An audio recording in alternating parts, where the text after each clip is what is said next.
ये देखिए यहाँ से हमने ये शुरू कर दिया था और कैपिटल गेन में बात हो गई थी, कंपनी, पब्लिक, प्राइवेट, ये सारे इश्यूज हमने कल डिस्कस कर लिए थे। मेन इशू ये था कि जब हम शुरू करते हैं कैपिटल गेन को तो पहले ये बताया जाता है कि कुछ गलत फहमियां दूर करो पहले कि the stock in sale, the stock in trade, the stock in sale is not a capital. पहले तो बच्चों को ये बताओ कि कैपिटल होता ही नहीं।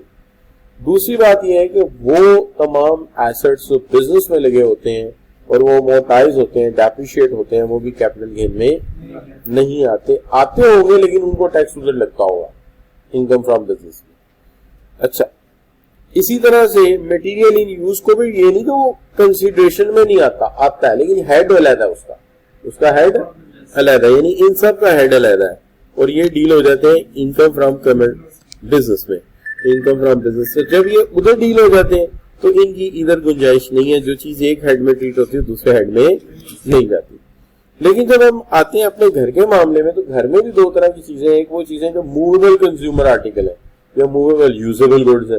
तो जो मूवेबल यूजेबल गुड्स हैं जिनका रोजाना हम जो है वो घिसाई करते हैं, काम करते हैं, मोटरसाइकिल की घिसाई हो रही है, गाड़ी की घिसाई हो रही है, फर्नीचर को घिसाया जा रहा है, ये सारे जो है ये कैपिटल एसेट में नहीं आते। कैपिटल एसेट में आते हैं आपकी वो चीजें जो घर में एंटीक्स पड़ी हुई हैं, जैसे कि ज्वेलरी है, एंटीक्स हैं, उसके अलावा आपके स्कल्पचर हैं, आपके जो है वो आपके जो है वो कोई एंटीक टाइप के फ्रेम है, पेंटिंग है, ये सारे कैपिटल गेन में आते हैं। अब ये तो कैपिटल गेन में आते हैं, we are agreed that these are the capital gain things.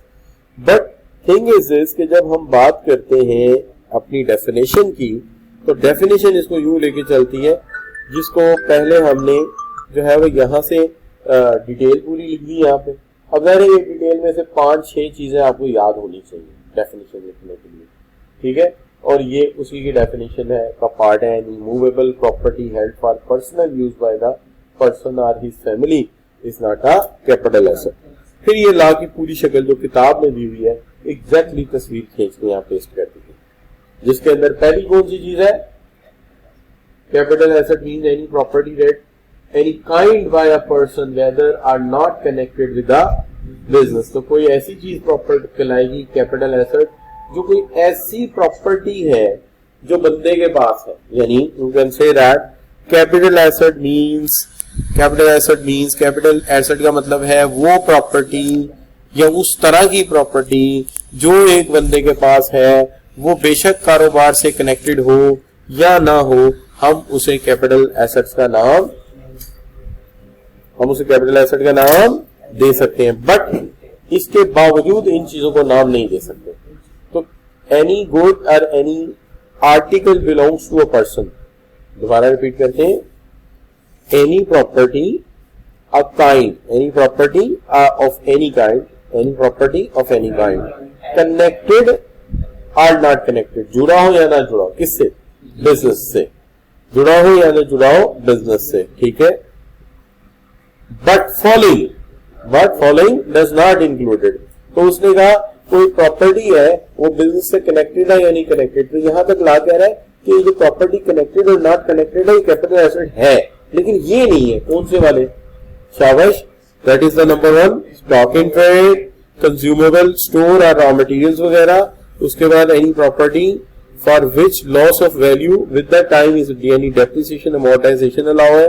और तीसरी बात यह है कि घर की कंज्यूमेबल मूवेबल थिंग्स होती हैं वो भी कैपिटल एसेट नहीं होती।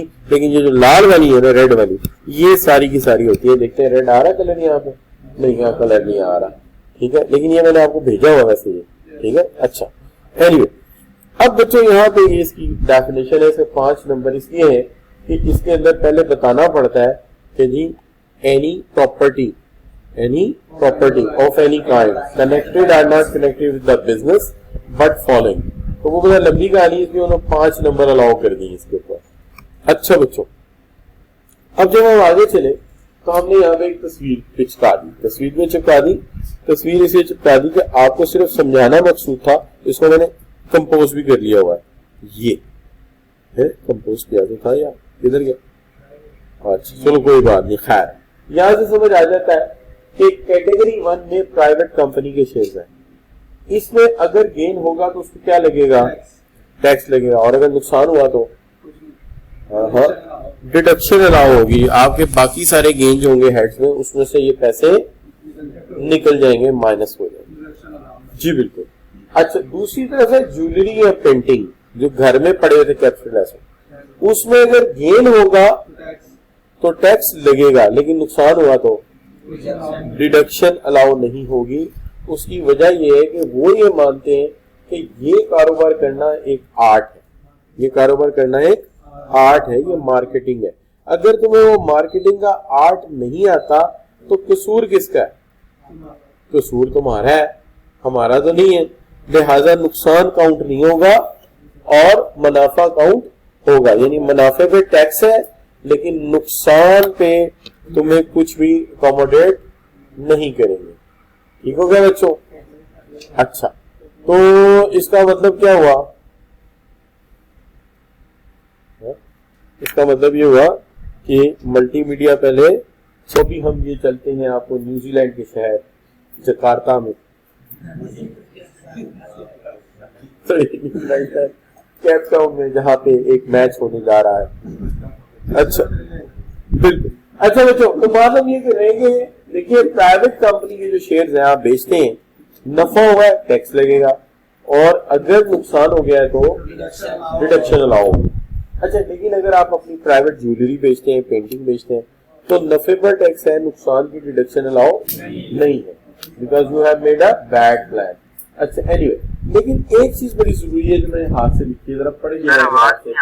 Gain will be multiply by 75। Gain जो है 75% मल्टीप्लाई हो जाएगा। कब मल्टीप्लाई हो जाएगा? In case the holding period is extend 1 year. अगर एक साल से ज्यादा होल्डिंग पीरियड हो गया तो फिर क्या होगा? शाबाश।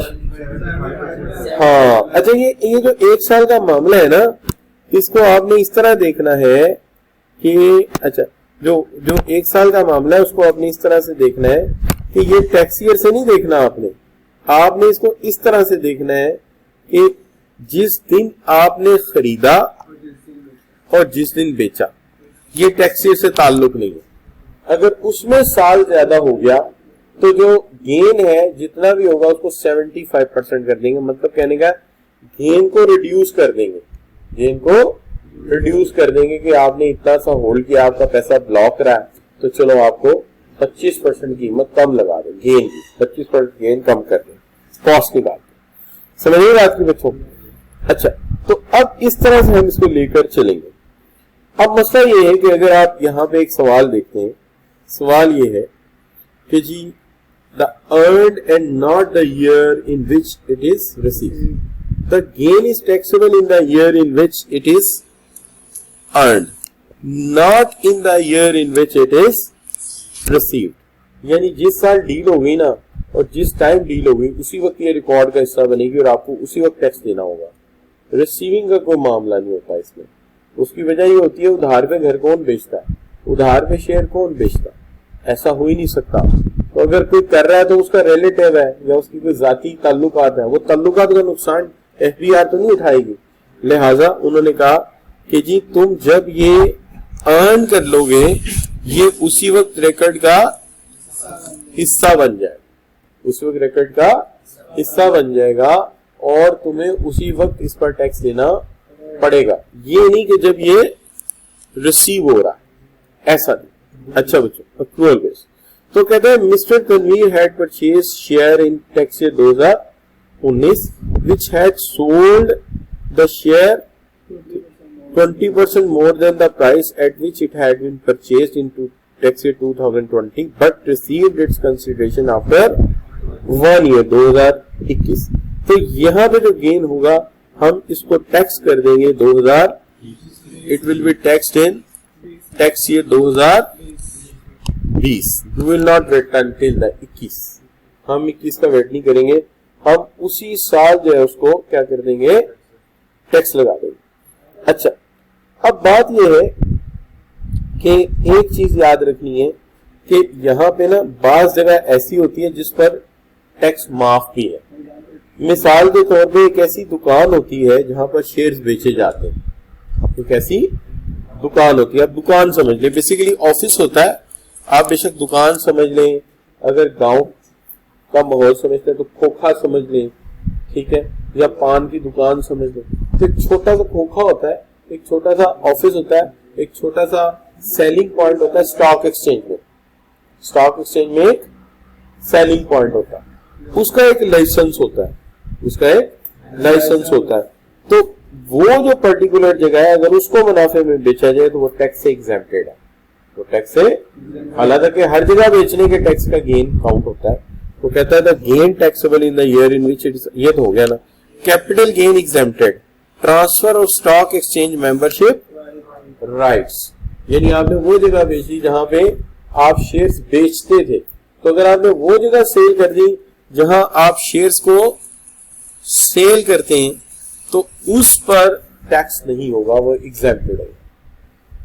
अब जरा एक दफा सम अप कर लीजिए, ठीक है जी, कि क्या क्या हमने पढ़ा। हाँ, एक और कर ले फिर सम अप कर देता हूं। ये क्लियर है, मुश्किल बात तो नहीं इसके अंदर कोई। अच्छा, ये ला मैंने करा दिया था, ये वाला रहता था जिसके लिए मैंने तस्वीर लगाई है, ये इस तरह का खोखा होता है, ये इस तरह का ऑफिस होता है जिसमें स्क्रीन्स वगैरह सारा कुछ लगा होता है, लेकिन एक्चुअली एक लाइसेंस होता है आपके पास जिसमें इजाजत होती है कि आप शेयर बेच सकते हैं और खरीद सकते हैं। अगर वो लाइसेंस जो प्लेस है, वो जो लाइसेंस राइट है, वो किसी और को आप बेच देते हैं तो उस पर कोई टैक्स नहीं लगेगा। क्लियर जी? अच्छा, तो ये क्या होता है, ये होते हैं list of registered stock brokers.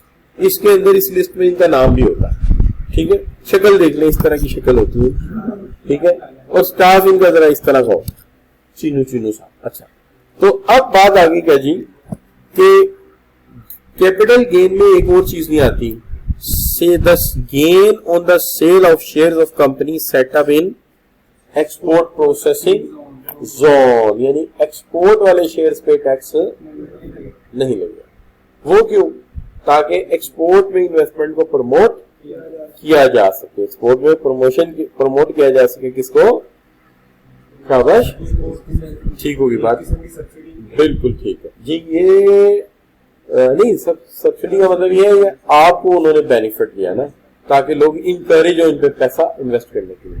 तो अब सम अप कर लेते हैं। क्या आज के लेक्चर में अभी तक ये समझा है कि सेलिंग ऑफ, लिखिए, selling of private company shares, selling of private company shares, taxable in case of gain, taxable in case of gain, taxable in case of gain, and deductible in case of loss, and deductible in case of loss, deductible in case of loss. Number 2, capital assets like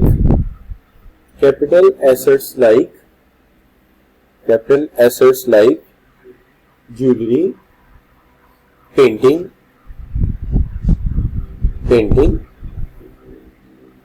sculpture, etc. बाकी list आप देख लेंगे ना, etc. taxable in case of gain,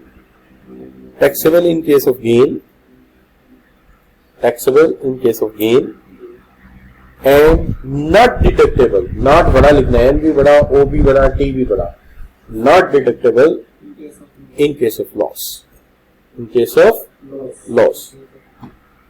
इन दो point के बाद एक बड़ा सा स्टार बनाना है और वहां लिखना है more than 1 year holding period, more than 1 year holding period,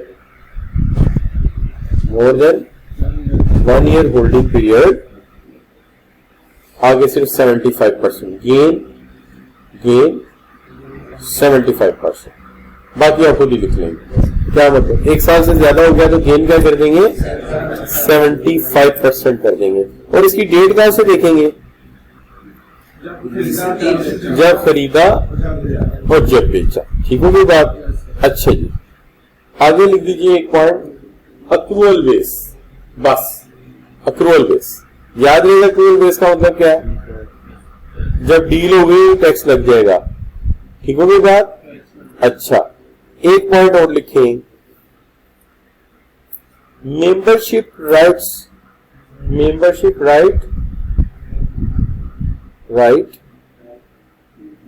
certificate sale, membership right certificate sale exempted. आगे छोटा सा खोखा बना दे, याद रहेगा, आप ऑफिस बना दे छोटा सा इतना सा बने बस। ठीक है कि ये जो आप बेचेंगे ना मेंबरशिप राइट, इसके ऊपर कोई टैक्स नहीं होगा। अच्छा, एक और पॉइंट लिखिए, एक्सपोर्ट शेयर्स, बस एक्सपोर्ट शेयर्स। हालांकि गलत लिखा है एक्सपोर्ट शेयर, हमें export processing zone shares of यानी company belongs to export processing zone, shares are exempted from, gain from shares is exempted from tax। आगे सिर्फ लिख लीजिए, क्या आपने लिखा है? Export share, gain is exempted। तो ये पॉइंट याद रहेंगे आपको। ठीक होगी बात? क्योंकि मुझे अंदाजा ये है कि ये जो मैं लिखवा रहा हूँ ये ज्यादातर न्यूमेरिकल आना है, लिखवाया नहीं जाना, लिखवाया ज्यादा आपसे डेफिनेशन ही जाएगी, तो इसलिए मैंने इनको टांकवे हिस्सों में लिखवा दिया, यानी वो वर्ड्स जिससे आपको याद रहेगा। क्या करेंगे? 75% से मल्टीप्लाई कर। अच्छा बच्चों, ये तो सारी बातें वो थी जो कि हम पहले कर चुके हैं। अच्छा, ये भी हो गया था। अब जो मसला है वो ये है कि एक बड़ा टेक्निकल सा पॉइंट है, और वो शायद आपको जरा बाकी आप कहें कि यार ये तो बड़ा टेक्निकल पॉइंट सर ने आज बताया। आज हम ये देखेंगे कि ये गेन कैसे निकलेगा, कैपिटल गेन। तो वो कहते हैं कैपिटल गेन पता है कैसे निकलेगा? कैपिटल गेन निकालने का तरीका ये है कि ए में से बी माइनस कर दो। ए है कंसीडरेशन, और कंसीडरेशन पता है किसको कहते हैं? जो आपने सेल करके रेवेन्यू लिया, यानी आपकी रिसीविंग, आपका रेवेन्यू को वो कह रहा है ये कंसीडरेशन है। आप इसे कीमत भी कह सकते हैं। अच्छा, आप इसे कीमत भी कह सकते हैं। इस कीमत पे आपने बेचा शेयर्स। और बी क्या है? बी है कॉस्ट ऑफ एसेट, एसेट्स को खरीदने और मैनेज करने की कितनी कॉस्ट आई आपकी, ए में से बी। तो आज जब आप जाके बताएंगे अपने घर में कि कितना बड़ा फार्मूला आप सीख के आए, तो वो आपकी खूब इज्जत अफजाई करेंगे। ठीक है, लेकिन लॉ में ऐसे लिखा है कि कंसिडरेशन माइनस कॉस्ट, इस तरह माइनस करेंगे। ठीक है जी, ये मैंने इसको इस तरह से लिखा हुआ था किताब, तो मैंने इसे डिग्निटी के साथ वैसे ही पेस्ट कर दिया। अब बच्चों ये जो ला था ना 75% वाला, वो ये ला, amount of the amount gain determine under the sub section multiply by 3/4 अगर 1 साल से ज्यादा हो। तो लॉ में इस तरह लिखा था, मैंने जरा उसको जरा शॉर्ट फॉर्म में ले गया।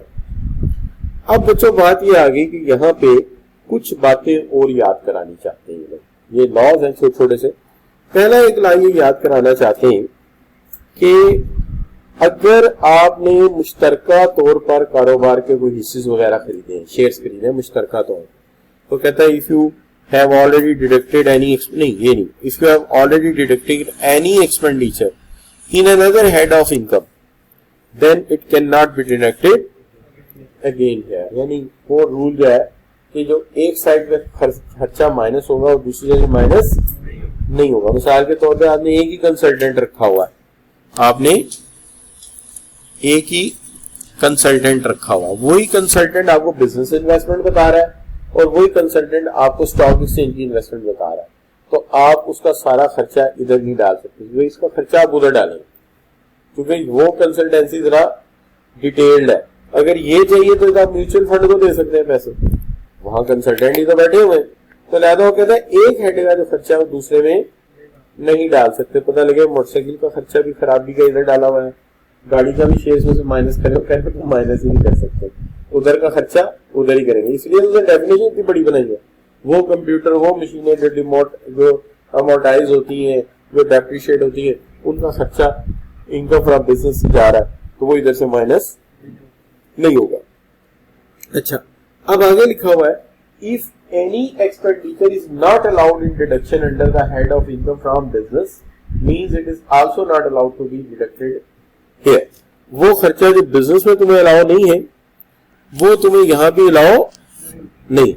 क्या मतलब ये है कि बाज ना खर्चों की एक लिस्ट है और उस लिस्ट का नाम है US-21।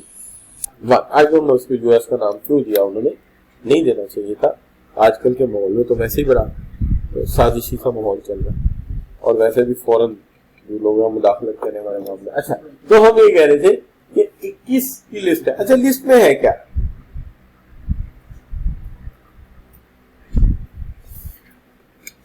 लिस्ट में कुछ ऐसे खर्चे लिखे हैं जिसकी आपको इजाजत नहीं। अच्छा, ये लिस्ट है इनकम ऑफ बिजनेस के चैप्टर में गिवन। अच्छा, ये कौन से खर्चे हैं? खर्चे हैं कि आपने गवर्नमेंट की किसी डील के अंदर आपने फंड डिले कर दिए। अब आपने फंड डिले कर दिए तो गवर्नमेंट ने आपको फाइन कर दिया, तो आप इसे खर्चे में नहीं डाल सकते। आप इसे खर्चे में नहीं डाल सकते। आप शेयर्स बेचने जा रहे थे, रास्ते में आपने सिग्नल काटा और आपका चालान हो गया, तो ये आप खर्चे में नहीं डाल सकते। यानी जो वो खर्चे जो आपको हुकूमत के वायलेशन से पड़े हैं वो आप इसमें नहीं डाल सकते। आपने बंदा भेजा किसी केस के अंदर, वो वहां गया अदालत में जाकर उसने जज साहब को 2-4 गालियां दे दी और उसको जुर्माना हो गया, अब वो भी बिजनेस के खर्चे में नहीं डाल सकते। तो ये बातें वहां लिखी हुई है। कहाँ? इनकम फ्रॉम बिजनेस में। तो वो खर्चे यहाँ अलाउ नहीं है। अब दो बातें समझ आती है। एक बात ये समझ आती है वो खर्चे जो किसी और हेड में माइनस हो गया वो यहाँ minus. We can not deduct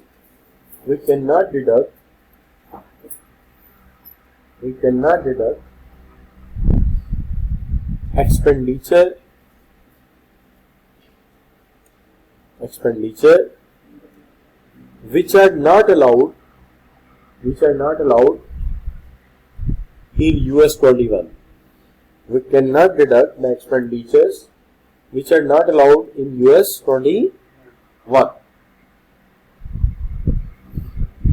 Number 2, ये इसी का आगे जो भी नंबर आप लगाना चाहिए, the deduction which is not allowed, the deduction which is done in other head, the deduction which are done in other head,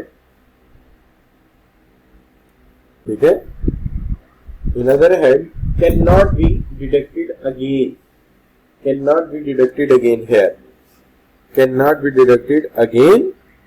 here, ठीक है जी। अब देखिए यहां पे ना एक छोटा सा न्यूमेरिकल बना दिया। ये न्यूमेरिकल मैंने एक बुक में पढ़ा था, मुझे बड़ा पसंद आया, वो वहीं पे कॉन्सेप्ट क्लियर हो गया। छोटे से न्यूमेरिकल मैंने कहा ये ले लेते हैं, अच्छा आइडिया। देखिए, mister Abid purchase a share costing 40 rupees, ठीक है जी। Also paid commission on purchase कितनी?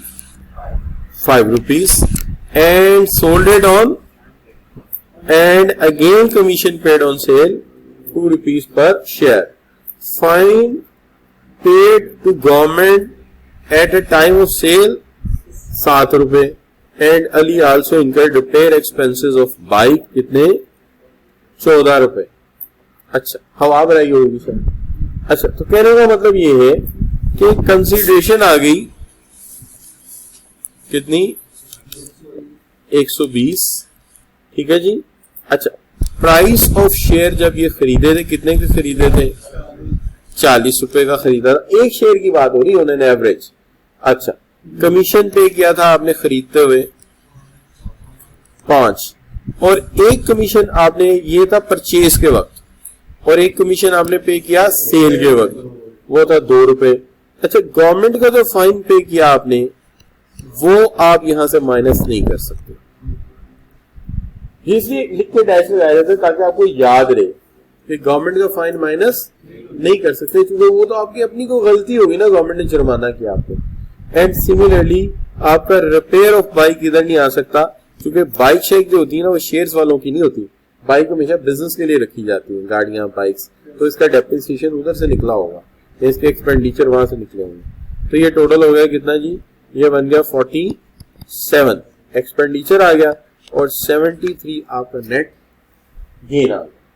तो ये है बच्चों जो बात समझने की है। क्या बात समझने की है कि जी कंसीडरेशन जो है वो कीमत है, इसमें हमने बेचा, खर्चे माइनस करने की इजाजत है। कौन से? एक तो उसके जो खरीदने की कॉस्ट आई है, उस पर कोई कमीशन दिया है खरीदने का, बेचने का, लेकिन गवर्नमेंट के हाथ आपने कोई हाथ किया है और उसने आपको जुर्माना कर दिया है, तो वो जुर्माना यहाँ से माइनस नहीं होगा। और सिमिलरली गाड़ी वगैरह खराब हुई है तो उसका खर्चा भी आप यहाँ पर नहीं डाल सकते। क्लियर जी? चलिए अब ये सारी बातें जो है ना इनको किसी एक स्केलेटन पे ड्रॉ कर लेते हैं ताकि हमें याद हो जाए। स्केलेटन पे ड्रॉ करने का तरीकाकार ये है कि एक छोटा सा सवाल है, इसको हल करके ये कहीं कंपोज हुआ था, मैंने वहां से कंट्रोल सी से कंट्रोल वी किया पीडीएफ पे, तो बड़ा करता हूँ तो बिखर जाता था। मैंने कहा इतना ही रहने दो, हमारे लिए बहुत है, हमने तो काम ही करना। अच्छा ये जो है ना ये आया हुआ है सवाल 2009 स्प्रिंग में, है जरा पुराना लेकिन हमें क्या लगे, हमने तो अपना कॉन्सेप्ट बनाना। अच्छा बच्चों, explain the term capital asset as refer to the income tax ordinance 2001। ये वो सवाल है जो 5 नंबर का आ जाता है ना, ये वो वाला सवाल। अच्छा, mister Shakir a resident individual earn 12 lakh as his annual income from business and his other source of earning income जो है वो ये है। Estimate the taxable income and tax liability under the rules you studied for the tax year 2020। इसका ज़कात इस paid कितनी? शाबाश, 2 मिलियन की उसने ज़कात पे की है, तो वो माइनस करके तो फिर आप इसके ऊपर टैक्स लगा लें। अब बच्चों बात सिंपल सी है, मैं स्टेटमेंट अपने हाथ में रख लेता हूं। अच्छा, अब स्टेटमेंट जो है उसको देखा जाए तो उसके मुताबिक ये जो साहब हैं इन्होंने ये जो पैसे कमाए कहां से कमाए? 12 लाख कहां से आए? इनकम फ्रॉम बिजनेस है। तो हम ऐसा कर लेते हैं, यहां लिख देते हैं इनकम फ्रॉम सैलरी और यहां लगा देते हैं डैश। तो आपने ऐसा डैश क्यों लगाया? इसलिए कि याद रहे कि अगर इनकम फ्रॉम सैलरी होती तो यहां हम डाल देते। अच्छा, इनकम फ्रॉम बिजनेस ये उसने कैलकुलेट करके दिया है, लेकिन जब तक हम कोर्स कंप्लीट करने वाले होंगे ये भी सारे हमें कैलकुलेट करने पड़ा करेंगे। फिर हम ये करा करेंगे, यहाँ लिख दिया वर्किंग वन और वहां जाके लिख के यहाँ लाके वैल्यू डाल दी, तो ये भी हम कर सकते। चलिए, टैक्स ईयर आ गया हमारा 2000, कौन सा था? शाबाश, टैक्स ईयर 2000 कौन सा था जी? इसमें क्या लिखा हुआ है? Tax year 2020। तो 2020 का साल है। अच्छा, अब बच्चों इनकम फ्रॉम बिजनेस है इसकी 12 लाख रुपए। 12 मिलियन है। अच्छा, बड़े जज्बाती सवाल बनाया है यार सालमों ने। 12 मिलियन यानी 1 करोड़ 20 लाख, बड़ी बात है यार। अच्छा, ये जनाब ने कमा लिया इनकम फ्रॉम बिजनेस से, कोई बड़ा आदमी लग रहा है मुझे। अच्छा बच्चों, अब हाँ यकीनन ये कोई ऐसे ही बंदा है, आम बंदा नहीं है हमारा। अच्छा बच्चों, अब आगे इसकी इनकम फ्रॉम कैपिटल गेन। अच्छा, वो हमें कैसे पता चला कैपिटल गेन? क्योंकि उसके अलावा डाटा ही कोई नहीं है। आगे कार है, ज्वेलरी है, स्कल्पचर है, फर्नीचर है, और कुछ नजर ही नहीं आ रहा। अच्छा, जो कार है ना उसको हम यहाँ लिख देते हैं, लेकिन कार यहाँ बेकार ही होती है। उसकी वजह यह है कि कार है मूवेबल यूजेबल आर्टिकल, तो इसका ना नफा जाएगा ना नुकसान जाएगा, तो इसको हम नहीं डाल सकते। ठीक है ना? अच्छा, यही उसने हमें यहाँ कंफ्यूज करना था, तो हमने सीधा लिख दिया कि ये हमें पता है कि ये मूवेबल आर्टिकल। अच्छा, अब आगे ज्वेलरी खरीदी थी 6 लाख की, बेची 7 लाख की, 1 लाख का गेन है। तो गेन है तो ये रिकॉर्ड होगा, लेकिन अगर ये लॉस होता तो आप जानते हैं कि ये इन आर्टिकल में लॉस की इजाजत नहीं होती। तो ज्वेलरी है, खरीदी थी कितने की? 7 लाख की, बेची 7 लाख की, यानी A माइनस बी है ना, A माइनस बी, और 6 लाख की ये आई थी, तो ये बन गया बच्चों आपका 1 लाख रुपए आपका सीधा गेन आ। अच्छा, अब बच्चों आ गया आपका स्कल्पचर आपने खरीदा था 11 लाख का, 11 क्या कह सकते हैं यार, 1 मिलियन 11 लाख का, और बेचा कितने का? 12 लाख का। तो 1 लाख रुपए इसमें भी आपने कमा लिया, ये कोई खास ही किस्म का स्कल्पचर होगा जो मतलब के कोई खास ही चीज है जो मतलब लोग खरीद रहे हैं। नहीं बच्चों, नहीं, हमारे पड़ोस में स्कल्पचर लगाए थे किसी ने छत के ऊपर। हाँ, छत पे वो उन्होंने कोई स्कूल वगैरह बनाने लगे थे आर्ट का, तो उन्होंने लगाए थे। तो उनका बच्चा एक ना देख रहा था आगे, तो वो मुझे कहता है कि अंकल मुझे लगता है कि रात को ना ये मतलब आंखें हिलाती है। मैं तो आंखों की बात करता है, ये जो स्ट्रक्चर है ये तो मैं जब गाड़ी चला के जाता हूँ ये गर्दन घुमा के मुझे पीछे तक देखता। जो बच्चों उसको मैंने खूब डराया। अच्छा बच्चों, बात हो गई कितनी जी, शाबाश, कितने का लिया, कितने का बेचा, 12 लाख। कितना बच गया जी, 1 लाख इसमें से बच गया। ठीक हो गया जी। अच्छा, अब बच्चों बात आ गई एक चीज और थी, वो कौन सी रह गई, फर्नीचर। और फर्नीचर के अंदर फिर हम वही लिख देंगे क्या कि फर्नीचर जो है वो मूवेबल कंज्यूमर आर्टिकल है, तो हम माजरत चाहते हैं, इसका कुछ भी नहीं हो सकता। लेकिन मसला ये कि जो उन्होंने ना खरीदा है ना ये ज्वेलरी, तो उन्होंने बताया कि खरीदा 18 में और बेचा 19 में। रिकॉर्डिंग डेट यानी बता दे सिरे हमें बेशक, लेकिन बात यह है कि जब देखा जाए कि बंदे ने मई में एक चीज खरीदी हो और अगले साल कुछ सालों के बाद दिसंबर में वो बेच रहा हो, तो 1 साल से ज्यादा तो हो ही गया ना। तो ये हो जाएगा बच्चों कितना, 75% हो जाएगा। इसी तरह बच्चों जो इन्होंने स्कल्पचर खरीदा था ना, वो भी मुझे लगता है कि इनके कोई खालू खुलू ने खरीदा है 18 में, और जब वो गुजर गया तो इन्होंने बेच दिया है, तो ये भी साल से ज्यादा हो गया हुआ है। तो इसको भी क्या कर देते हैं, 75%। ठीक है, और ये जो 12 लाख है ना आपका, इसको उठा के थोड़ा सा और दूर कर देते हैं, ये बहुत ही करीब आया हुआ है। इसको देख के ना बंदे का 12 मिलियन, हाँ मिलियन, अच्छा तो ये 12 मिलियन जो है इसको जरा साइड पे कर देते हैं, ये बहुत ही दरमियान में कूद पड़ा। अच्छा, तो अब बच्चों 75,000 ये वाला आ गया, 75,000 ये वाला आ गया, तो ये आ गया आपका कितना जी, 1,50,000। और ये 1,50,000 हम यहाँ क्यों लिख रहे हैं, हम यहाँ लिख देते हैं सीधे ही 1,50,000। और इसके अलावा देखते हैं कोई और चीज है इसके अंदर, तो देखते हैं तो और कोई भी चीज इसके अंदर नहीं है, तो हम टोटल मार देते हैं। टोटल जो आ जाएगा कितना आ जाएगा, 12 मिलियन जी, बिल्कुल सही हो गया जी, आपका हिसाब बड़ा A1 है जी। ठीक है जी, 1,21,50,000 है। इसमें से अभी ज़कात जो है ना, आपको पता है कि आमदनी जमा होने के एंड पे जाके माइनस होती है, तो ज़कात माइनस करते हैं। ज़कात कितनी है उसकी, 2 मिलियन ज़कात है। तो जाहिर है बड़ा आदमी, उसकी शादी भी अच्छी जगह हुई होगी, आपकी तरह थोड़ी है। ठीक है, झोपड़पट्टी में बारात लेके जा रहे हैं, तो कहने का ये बारात भी किसी सैगल या कोई दीवान फैमिली में लेके गया होगा, इसलिए इतनी ज्वेलरी इसके पास नहीं बच्चों। अच्छा जी बेटा जी, नहीं ऐड हुआ बच्चा, इनकम फ्रॉम कैपिटल गेन है ना, इनकम है, आमदनी कमाई हमने।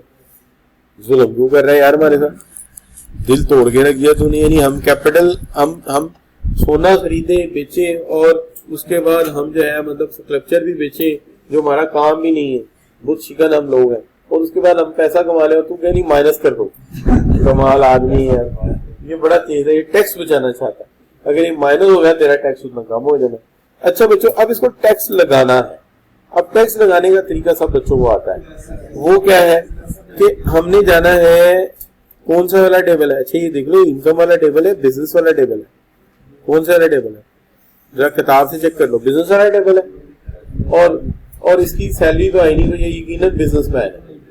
तो बिजनेसमैन है तो बच्चों ये आ गया 10 मिलियन। 10 मिलियन कहाँ जाके गिरता है, 10 मिलियन गिरता है 8वें स्लॉट में। 8वें स्लॉट में मिलता है, तो इसके अंदर तो सीधे ही इसको पड़ रहा है खर्चा, मिनिमम अमाउंट जो है ना उसका 1 लाख, नहीं नहीं नहीं नहीं नहीं नहीं, 1 करोड़ नहीं, 13,45,000। वही तो मैं कह रहा हूँ यार, कमाल है यार, सारे पढ़ाकू बच्चे आ गए। 13,28,000 45,000 48,000, अच्छा 45, ये आ गया बच्चों इसका मिनिमम का। अब इसकी जो इनकम है ना, उसमें से मिनिमम लिमिट माइनस भी करनी है आपने। क्या करनी है, मिनिमम लिमिट माइनस भी करनी है। और मिनिमम लिमिट कितनी थी इसकी? 8 मिलियन। तो 8 मिलियन यानी 80 लाख इसमें से माइनस कर दीजिए। अच्छा बच्चों, ये तो सबको पता है ना ये कैसे निकालता हूं मैं? परसेंटेज क्या थी? 25%। अच्छा बच्चों, मैं रिपीट कर देता हूं इसको। रिपीट ऐसे करते हैं कि आपकी जो अमाउंट है आपने उसको बार में जाके देखना है। कौन से वाले? सुने ना, सैलरी वाला है। हाँ तो ये गलत आ गया ना टेबल। तो हम बिजनेस वाला टेबल आपके पास है? नहीं है। बिजनेस वाला टेबल ढूंढ, तो आपने ध्यान से टेबल देखना है, सैलरी का है, कौन सा है वो देख के लगाना है। अच्छा चलिए, अब बच्चों क्या होगा, आप लगाएंगे 12,20,000। ये आ गया बच्चों, ये होता है मिनिमम लिमिट का। तो मिनिमम लिमिट इसके अंदर कौन सी है? 6 मिलियन का ये टैक्स है। रिपीट करें नए बच्चे, 6 मिलियन का ये टैक्स।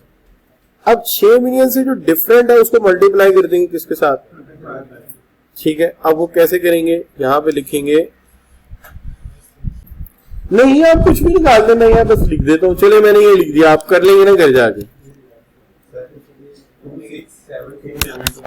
जी बेटे, 2672,500। तो ये बच्चों पता है कितना बन गया?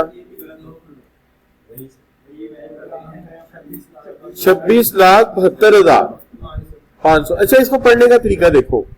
अगर आपने इंग्लिश में पढ़ना है तो इधर वाला 2 मिलियन है और उधर वाला 672,000 है। और अगर आपने उर्दू में पढ़ना है तो फिर आपने हमेशा ये जो कॉमा है ना, इसको समझना है कि उसकी 2 लेग्स के बीच में सेपरेटर लगा हुआ, इनको इकट्ठा करना है, हमेशा कपल हुआ करना है इसको। तो जब कपल करेंगे तो वो क्या बनेगा? 26 लाख और इधर 72,000 आ जाएगा। ठीक है, तो क्या करेंगे, अगर इंग्लिश में पढ़ना है तो कॉमे से इधर वाली वैल्यू को मिलियन पढ़ देना और उधर फिर 1000 में जाना पड़ेगा आपको। फिर यानी आपको पढ़ना पड़ेगा 672,000 रुपीज एंड 500।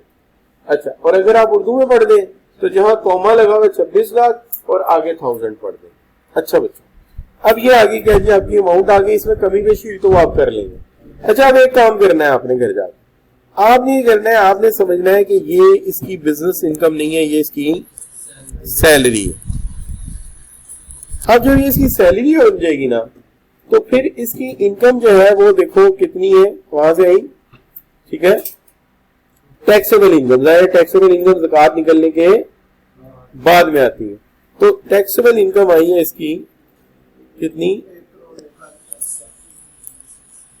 ठीक है जी, और कितनी आई? 1 करोड़। ठीक है जी, 1,50,000। ठीक है, अब आप इसका 75% निकालें। ये 75% आपको याद होगा, टैक्सेबल इनकम 75% निकाल के सैलरी से कंपेयर करते हैं। अगर उसकी सैलरी ज्यादा हो तो सैलरीड पर्सन हो जाएगा। क्या हो जाएगा? सैलरीड पर्सन हो जाएगा। तो कितना बनेगा? 76,12,500। ये आ गया बच्चों। अब देखिए सैलरी बढ़ गई इसकी। अब ये कौन सा बंदा बन गया? सैलरीड पर्सन बन गया। अब आप इसको सैलरी का टेबल लगा दें। अच्छा, तो जो बच्चे नए हैं उन्हें समझ आइए बात की। 75% है, मल्टीप्लाई क्यों करते हैं? किसी भी बंदे की टैक्सेबल इनकम को 75% पे रिड्यूस करते हैं और रिड्यूस करके उसको कंपेयर करते हैं उसकी सैलरी के साथ। यानी यहां पे देखिए, किसी भी बंदे की टैक्सेबल इनकम को, बेटे चुप करें जरा, टैक्सेबल इनकम को 75% तक रिड्यूस करना है।